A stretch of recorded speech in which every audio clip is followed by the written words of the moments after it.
Series test is for series that are of the form -1, that's the alternating part. That makes it alternate positive, negative, positive, negative. And then in general it's called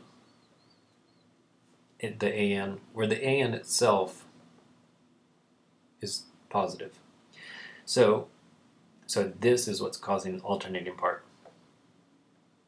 Okay, so then there's two things you have to verify.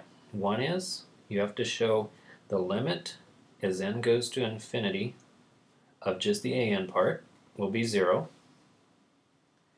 And you then have to show that the sequence AN, so the sequence of numbers, is always getting smaller.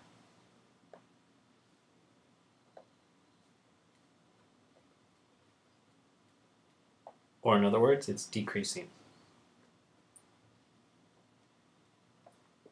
Well, you might think, wait a second, doesn't number 1 already take care of that? Because this is saying they're getting smaller and smaller and smaller. Yes, I see what you mean. But what could happen is they're getting smaller and smaller and smaller, or in other words, the limit is going to 0. But what could happen if you don't have part 2 is the AN goes like this. It's getting smaller and smaller and smaller. And then it has a hiccup and has one big point right there. And then smaller, smaller, smaller. So then it has one big point right there. Then what would happen is all of these are nicely behaving, adding up to a finite amount. And then this says, oh, by the way, add in a 12. Oh yeah, add in a 7. And all of those big numbers would have it go to infinity. So part 2 is throwing out this possibility and saying it not only has to go down to 0, but it has to do it in a very nice, calm fashion. No craziness like this. All right, so let's get to work for this one. For this one, we need to, part 1, alternating series test, just to label my work here.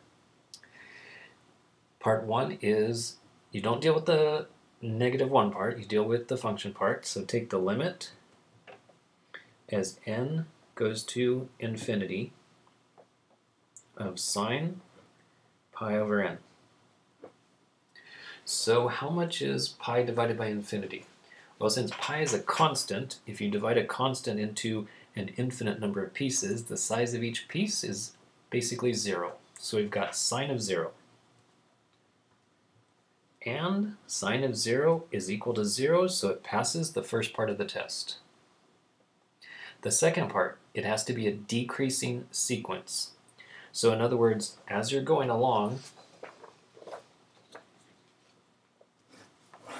and you get to some term, an, let's say it's at a height of this, then the next one, which would be called an plus 1, has to be lower.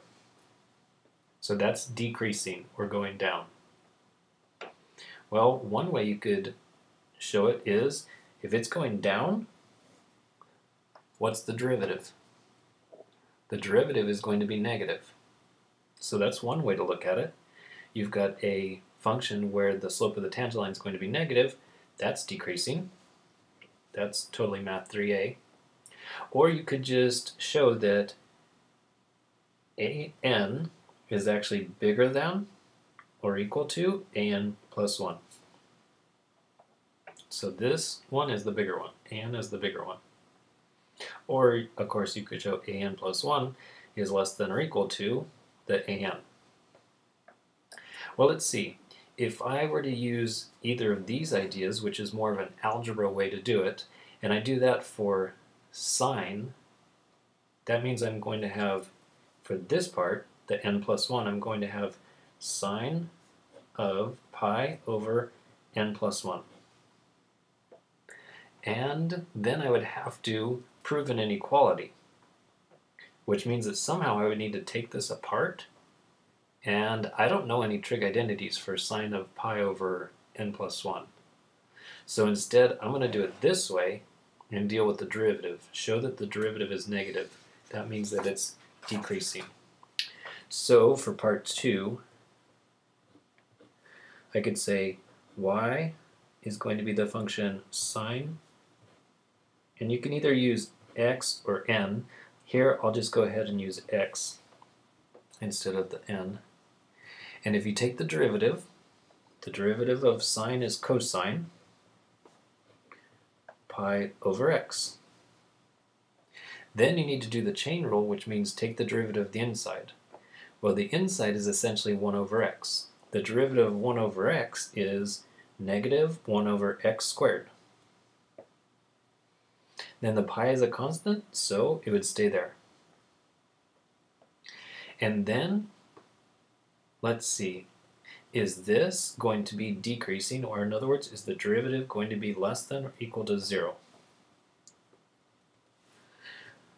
Well, I could answer that straight away because you've got a negative here and you've got x being squared, so that's a negative divided by a positive, so that's negative.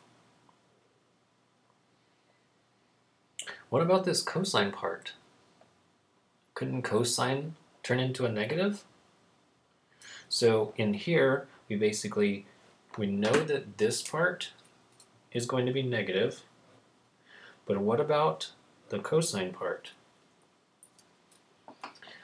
So cosine of pi divided by something. So if this something is very large, you've got pi divided by something very large, means the result is very small. So we're talking about a cosine of a very small number. Well, cosine looks like this.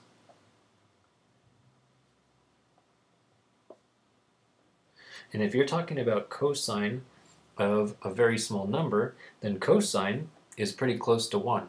A 0.9, a 0.8, but it's positive. It's not down here. It's not down here, it's more over here. So we've got a positive times a negative. That means that y prime is negative.